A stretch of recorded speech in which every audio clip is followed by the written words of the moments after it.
Bismillahirrahmanirrahim. Assalamualaikum warahmatullahi wabarakatuh. Jumpa lagi dengan saya di Abil Maiwa Channel. Jadi teman-teman, channel ini adalah merupakan channel pendidikan tempat kita berbagi tentang aplikasi pendidikan, Microsoft Office, serta tips dan triks komputer. Jadi pada video kali ini teman-teman ya, kembali lagi admin akan mencoba mengupdate lagi ya informasi terbaru seputar perkembangan P3K Guru formasi tahun 2023.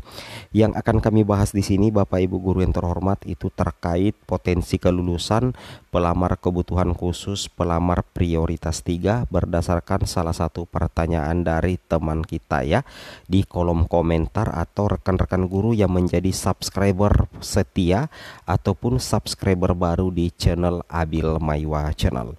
Tapi sebelum kita lanjut ya teman-teman, bagi rekan-rekan guru yang baru pertama kali menemukan channel ini, jangan lupa tekan tombol subscribe-nya dan aktifkan lonceng notifikasinya agar setiap hari Bapak Ibu bisa mendapatkan update informasi terbaru ya seputar perkembangan P3K Guru. Baik Bapak Ibu, tanpa perlu kita berbasa-basi lagi, kita langsung saja Bapak Ibu ya to the point ke informasinya. Nah, kita langsung di sini teman-teman ya. Di sini ada salah satu informasi dari teman kita di kolom komentar channel ini.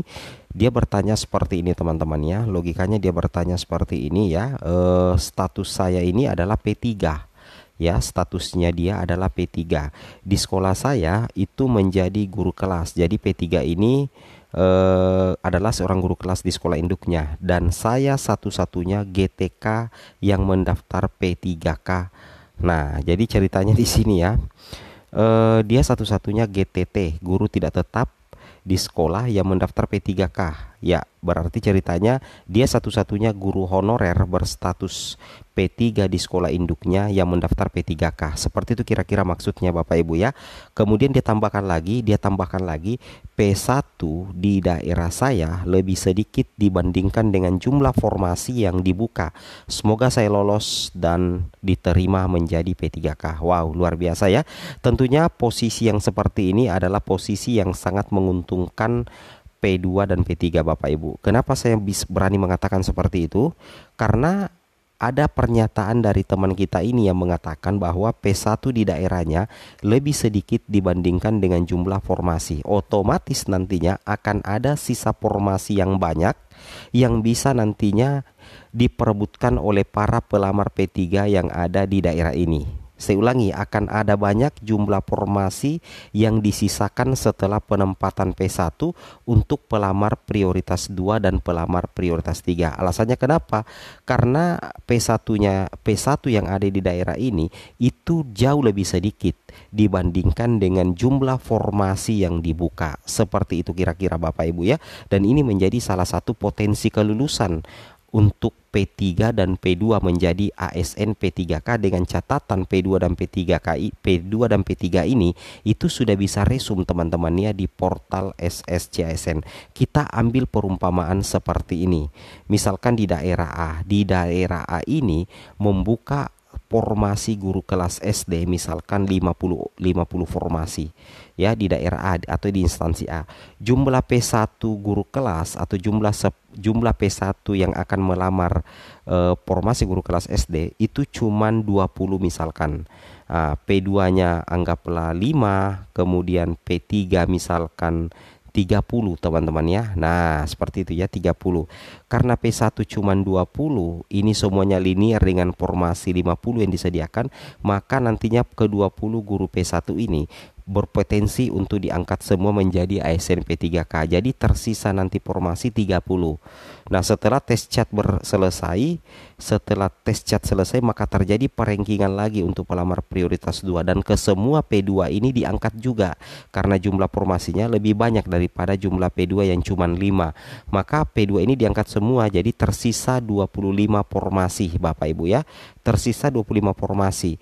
Nah, kebetulan di sini P3 jumlah pelamarnya 30, sedangkan formasi yang tersisa untuk formasi guru kelas SD itu 25. Jadi nanti mereka ini yang P3 yang berjumlah 30 orang itu nantinya akan di ranking 1 sampai 25 berdasarkan hasil tes CAT BKN plus wawancara itu akan diambil 25 orang P3 yang akan mengisi 25 formasi ya, yang akan mengisi 25 formasi guru kelas SD Bapak Ibu ya.